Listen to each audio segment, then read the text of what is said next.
Mega Man 1. What else is there even to say about it? I hope you've enjoyed this Rumination, and I'll see it. No, I'm joking. I thought about doing that same joke I did back with Doom. It's frickin' Doom! But no, we do actually have some stuff to talk about. I've heard a few rumors that I wasn't able to hammer down that this was originally going to be an Astro Boy game, which they didn't get the licensing for. Now, obviously there is some evidence in favor of that, but I wasn't able to codify that as something that's actual fact, so I'm mentioning it as a rumor. Make of that what you will. What there definitely was a game that was being made by Capcom to try and break into the home market. This was back in '87. Capcom was very well known for, well, walk that back, was only known and relatively unknown specifically for their arcade games and the games that they would port over to from the arcade down to the home market. But they wanted an actual home console thing. They kind of felt like the arcade scene was dying down a bit, which is funny because to my knowledge the arcade scene is still going in Japan. But they wanted to kind of push down to it, and they were trying to make a game that would really sell well here in the West, where, you know, the NES had absolutely exploded in the late 80s.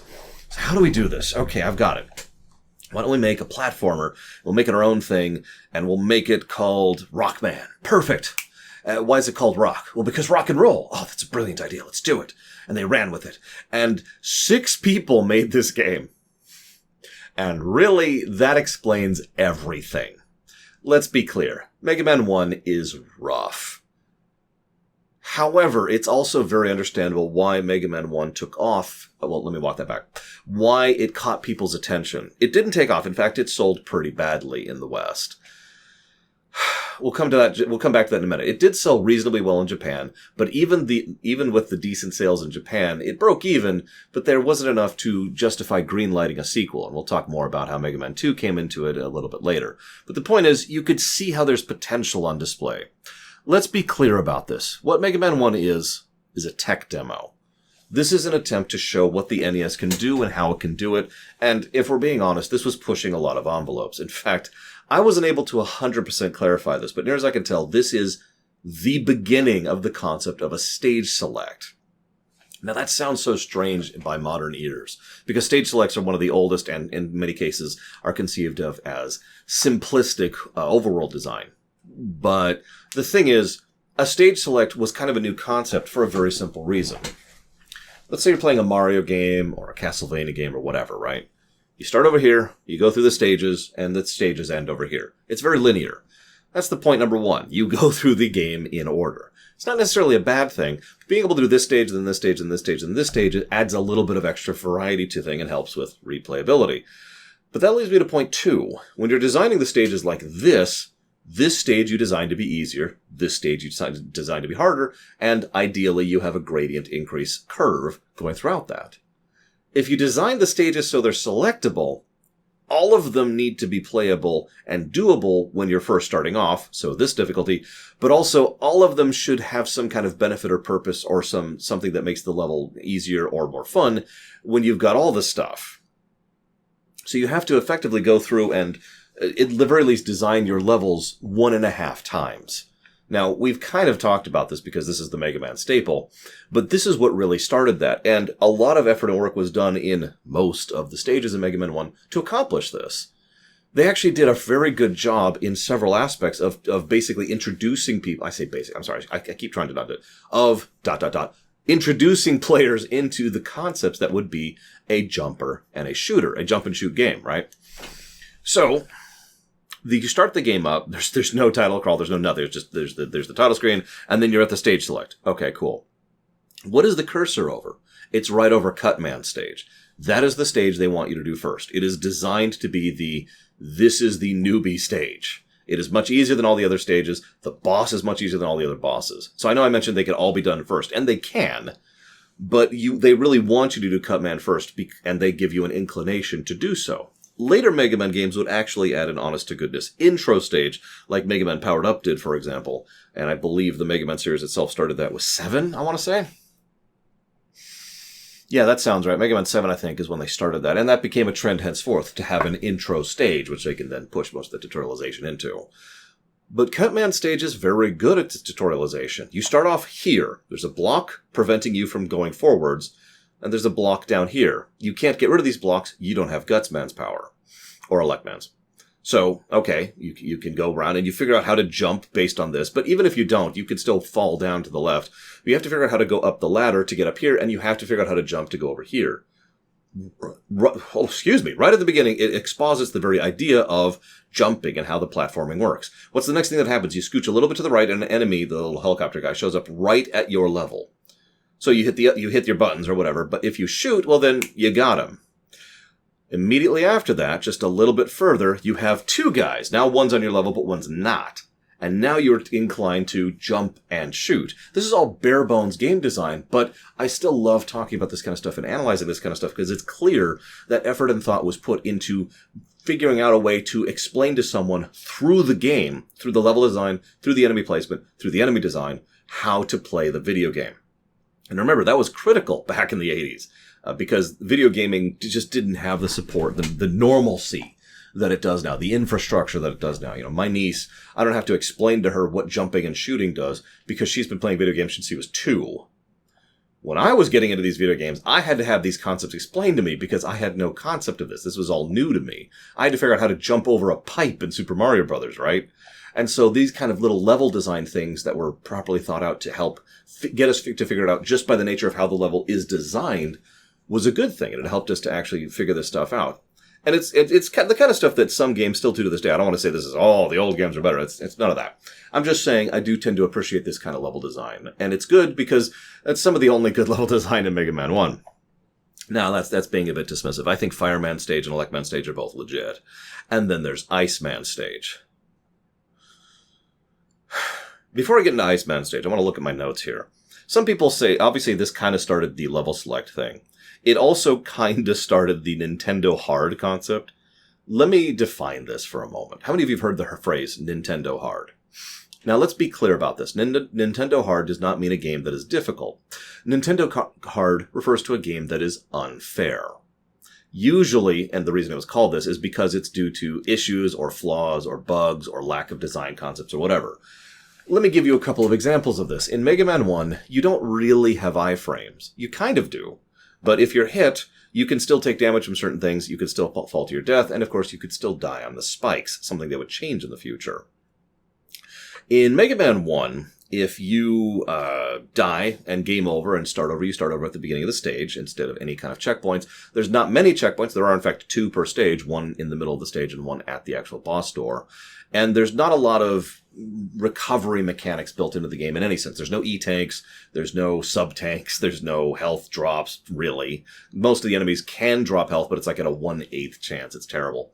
And so you don't really have a lot of ways to recover if you screw up. Okay. Then there's my personal favorite thing. This game has no saving. At all.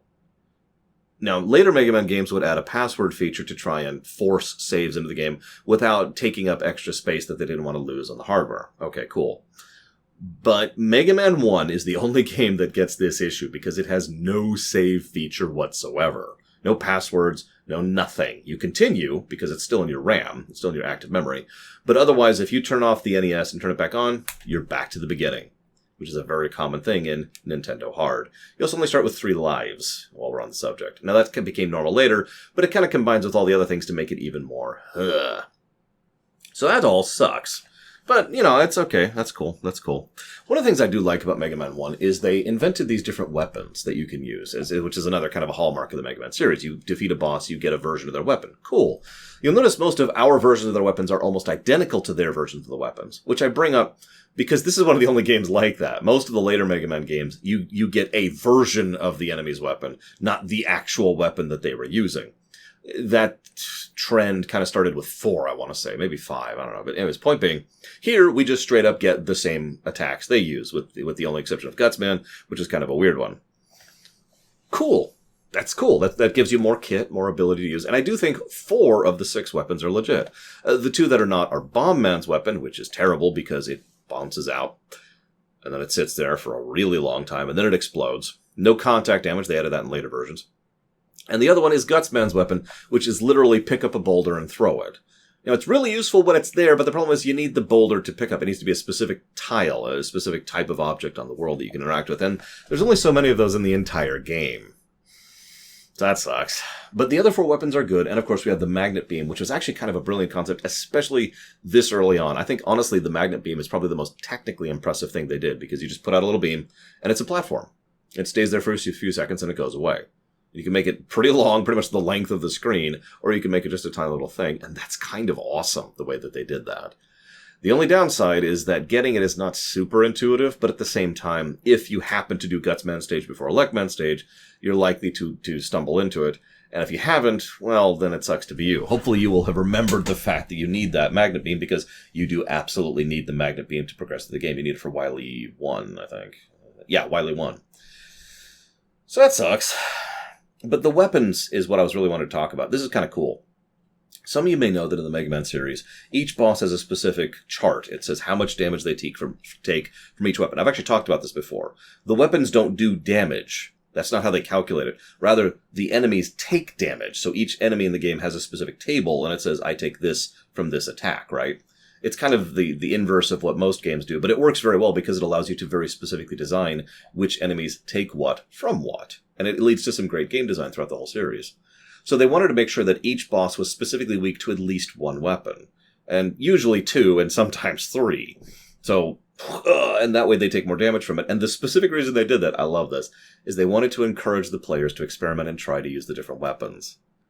Something about that just amuses me. Oh, and lest I forget mentioning this, because someone will point out in the comments if I don't, it was originally inspired by Rochambeau, a.k.a. rock, paper, scissors.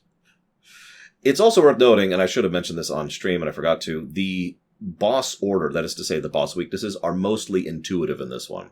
For the most part, you can think about it and be like, oh yeah, that makes sense. Ice beats fire. Fire beats bombs, because you explode the bombs. Okay, that makes sense. Bombs beats the guy who's big and armored. Okay, there's a logic there. The Gutsman, quick cut man thing, there's no logic there, whatever. But cut defeating Electman makes perfect sense. You're interrupting his circuit. You're changing the, you're either closing or opening the circuit, depending how you think of that. So that makes sense. And then after Electman, we have Elect, which is good against ice because conductivity, and then ice goes back to fire. So there's at least a logic to that, and most people can look at it and say, oh, well, that makes sense. That's some good stuff. There's some good stuff here. I should also mention really quick a couple of things before we move on about the behind the scenes. Inafune is widely credited for making Mega Man, which is weird because he himself has repeatedly said that he didn't. He has consistently, in multiple interviews, insisted he did not invent or start Mega Man. He was just brought on as a character artist. He also did dotting, obviously, which is when they converted to pixel sprites, because remember, they only had 6 people working on this, so they kind of had to make do with everything. A lot of hats kind of situation. But anyways, his first actual character he made is Electman, which is kind of cool because Electman's pretty legit. But I just wanted to point that out. The other thing, though, I mentioned, the 6 people and all that, and the game didn't sell well in the West. Why not? Now, there are a lot of factors that go into why something sells and why it doesn't. But one of the bigger factors, especially at this era for video games? Box art. Now, you're probably thinking, I was going to say marketing. No. Again, specifically this era. Obviously, there was marketing, and indeed, one of the biggest ways you could ensure that people were aware of your game and it might be sold is making sure you got a nice big spread in Nintendo Power. But other than that, that was the big marketing shtick. Because marketing for video games just wasn't the same back then that it is nowadays. It just wasn't, like, you can't just do social media, or you can't just go out and put this announcement, or you can't just try to get a hold of someone like PC Gamer or whatever. No, it's just good luck. But no, the biggest thing is you try to get stores to hold your game, and those stores would put them out on the shelves, usually toy stores, because there wasn't a lot of video game devoted stores at this point in history. You try to get them to get your games on the shelf, and then you hope people pick them up, because it looks interesting. Have you seen the box art for Mega Man 1? Specifically Mega Man 1, the American version, the United States version. Now, everyone makes fun of that, and that's because it's terrible. But I want to point out that Inafune thinks this as well. I'm not alone in this, and I've actually heard this thought several times. I think one of the biggest reasons that Mega Man 1 did not sell well in the West was specifically because they put it out on the shelves. They didn't have the Nintendo Power article. And, they had that box art. So imagine being a kid, glancing at the video games. You don't know what reviews are. Those aren't even a thing. You know what the kids around the school say. That's about as close to reviews or peer reviews that we got at the point in time. So it's like, okay, what do I want to buy? And you look at all these games, and you just see the Mega Man 1 box art, and it's just like... I actually... So I didn't start the series with Mega Man 1. I said that on the stream. I started with 2, and then I went through some hassle and trouble trying to get a hold of 1. I'm not going to tell you the whole story. I'm not going to bore you with it, but I said it on stream. The point is that that was a thing because most people weren't even carrying 1. Why would they, after all? And some people were mistaking 1 for 2, which was another problem. So, terrible box art. Well, why is it so awful? Why is that box art so garbage? Well, that's because the American manual is literally wrong. No, really, that's the core reason here. There's other reasons, too. I'll get to that in just a moment. In the American manual, it actually flat out gives the wrong story, and it describes these humanoids, which are people very, very human-looking robots, or robots that are actually people. It's kind of inconsistent about this. And there's this evil thing, and you got to go through this megalopolis place, and you got to fight your way through there. And that little blurb of incorrect information was all the information that the artist was given in order to draw that cover. By the way, he was given 6 hours to do so. So, 6 hours plus incorrect information leads to Mega Man 1 box art, leads to bad sales. I find myself wondering how well Mega Man 1 would have sold in the West if they had actually had a good box art. Because, funnily enough, I can speak both from experience and from anecdotal evidence from other people, that the Mega Man 2 box art, while still not what I would call good, was a lot more eye-catching. And is actually the reason why I picked that game up first, was I was going to the rental place, and I saw that one, I was like, ooh, can we rent that one? And thus Mega Man 2 was the first Mega Man game I played. Anyways, so I mentioned the game. I mean, there's so much I could just bash about this game, really. But honestly, let's get back to the big one. Everyone says Gutsman stage is awful, but it's actually not really. There are issues with it. The fact that you drop like a stone because the physics were kind of wrong, and the fact that the windows of when it opens and doesn't is kind of weird. There's also the control issue. This is the hardest one to explain for me because it's very minor details, but there's lots of them. This game plays wrong for anybody who's familiar with Mega Man. Going straight from Mega Man 2 to Mega Man 1, or Mega Man X8 to Mega Man 1, is just weird because it literally controls incorrectly. Never mind the squiggity, which is when you just kind of keep sliding on the ground as you stop. You know, it feels like you're playing Luigi in the Mario series. But ignoring the controls, and ignoring Gutsman stage, and ignoring some of the aggravations, no, what really irritates, ignoring the fact that enemies don't really drop items, ignoring the fact that there's not a lot of placement of items, let's talk about Iceman stage, because Iceman stage is just the worst. So, we start off, frozen terrain, cool. And we're going through, and we go through a water section which has no physics change whatsoever because they hadn't figured out how to do that yet. So, okay. And the first thing we're introduced to is an enemy we can't kill unless we use special weapons. Now, there are multiple special weapons. I think all of them except Gutsman, but I'm not sure about that. But virtually every special weapon can kill the little spiny enemies, the things that go on the ground. However, if you do this stage first, or if you're not aware of that, or you're not sure how the weapons work, then they're just invincible and they just pause when you shoot them. Later on, games would make these things outright invincible rather than letting you kill them. You also have an infinitely spawning wave enemy coming after you. Now, what's funny about that is if you're positioned right, and like just standing still, the enemy will just go right over you as it goes by, which is just funny in its own right. But it is perfectly positioned to get in the way of your jumping arc as it's going past you. So, okay, but we figured that out. That's decently done. Then the next thing that happens is we drop down into a pit into our first introduction of the Yoko blocks. I don't know what these are called that. I looked this up at one point. I forgot. And I don't remember what it right now, and it doesn't really matter because the point is they're called Yoko blocks. That's it's those things, right? You know what the Yoko blocks are. Now, what's really weird about this is the first room you have the Yoko blocks in feels like the second room. Usually good game design introduces a concept in a semi-safe environment to try and encourage you to do something. You know, you try to jump over an enemy, but there's ground underneath you. So if you screw up the jump, you just land on the ground. Later on, you try to jump over the enemy. If you screw up the jump, you fall to your death because now the game can presume you've become accustomed to the concept, right? That's how that kind of game design works. This presumes you already know how Yoko blocks work, and there's a spiny going down in the background, which either you can't kill because you have done the stage first, you're not sure if you can kill because you're not sure how the weapons work, or you can kill because you actually have the weapons. It's also, when you respawn right to the left of him. These spinies race at you at double speed when they see you, and it's actually legitimately hard to avoid getting hit unless you know it's coming upon respawn. So that sucks. And then we have the Yoka block. Now, the way this one works, it's not very intuitive. I'll actually map it out for you right here, because I did it like 17 times on camera. It's this, then one shows up here, that's irrelevant. Then you jump over here, then you go up a little bit, and then there's a pause, and then this one shows up here, and then up, and then you're over. So, the path is wait, jump up, wait, jump over, jump up. Not the most intuitive of pathing. It's not incredibly unintuitive, but it's clearly, for someone who's just getting used to the concepts, it's like, what? What's really weird about this is the second Yoka block room, which is right after this, which makes much more sense and is much more intuitive and is clearly more of a here's how Yoka blocks tutorial kind of game design. Because what happens here is there's a Yoka block that starts right where you start, in the safe spot, by the way. There is no safe spot up here. It doesn't exist. There is no safe ground. You have to kill the Spiny to have safe. Over here you have a safe spot, and you spawn down in on the safe spot. The Spiny's down here. You can get rid of him or whatever, but he's not a trouble right now. Then you have platforms that go all the way to the right, then they go all the way to the left, then they go all the way to the right. It's a straight up Z. And it's a nice, smooth pattern, even though it includes the having to jump up into the mid-air concept, and it still relies on memorization. Nevertheless, it's something that's much easier for the person to say, oh, so I just do this, and then I follow it over here, then I follow it over here. Oh, I screwed up because I was supposed to go up. Okay, so we do it a second time, and hypothetically, then you make it, right? That first room, I had so many issues with. That second room, not so much.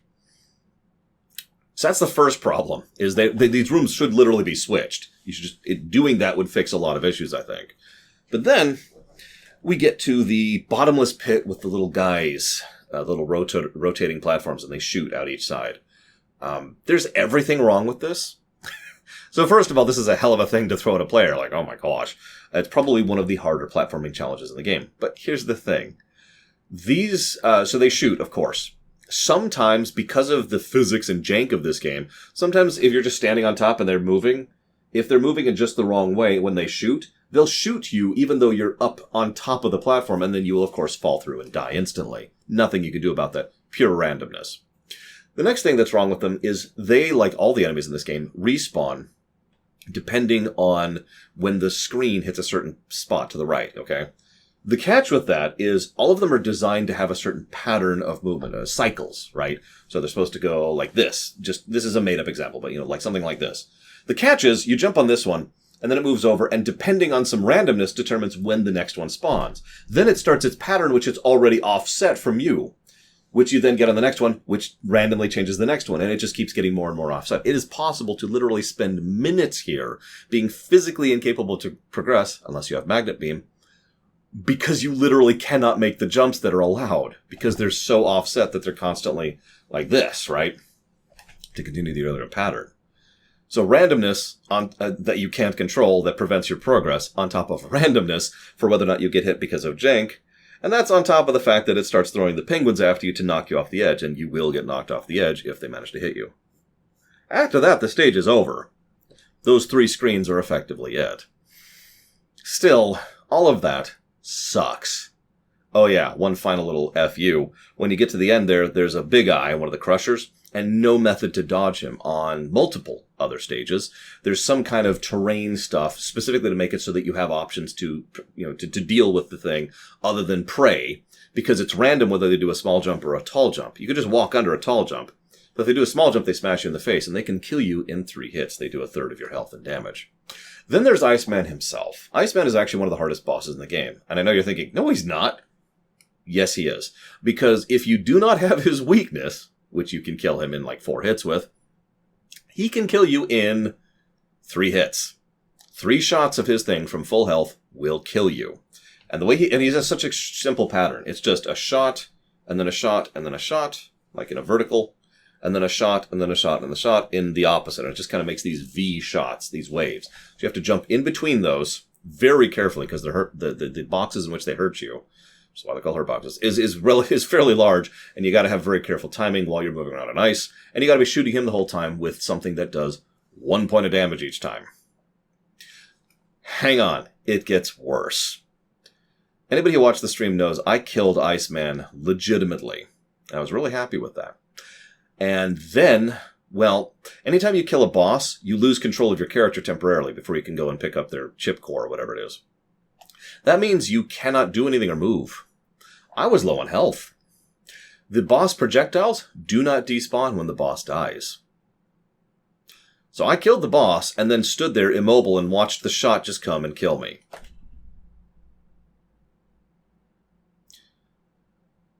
That is Mega Man 1 in a nutshell. Even when you do it properly and right, you still die because jank, or because incorrect programming, or because it's a tech demo, however you want to think of that. This game did end up being a net positive. I've said this before. Any game that scores greater than 0 on the golden number is still a net positive, and I stand by that. That's an important distinction to keep in mind. But it is a very barely thing, as it's only single digit above the golden number, above positive in the golden number, and that says a lot, I think. You can see the bones, though. You can see a lot of potential here and why the franchise would go on to be as good as it is, and hopefully we'll see a little bit more of that when we cover the next game, Mega Man 2. Hope to see you there.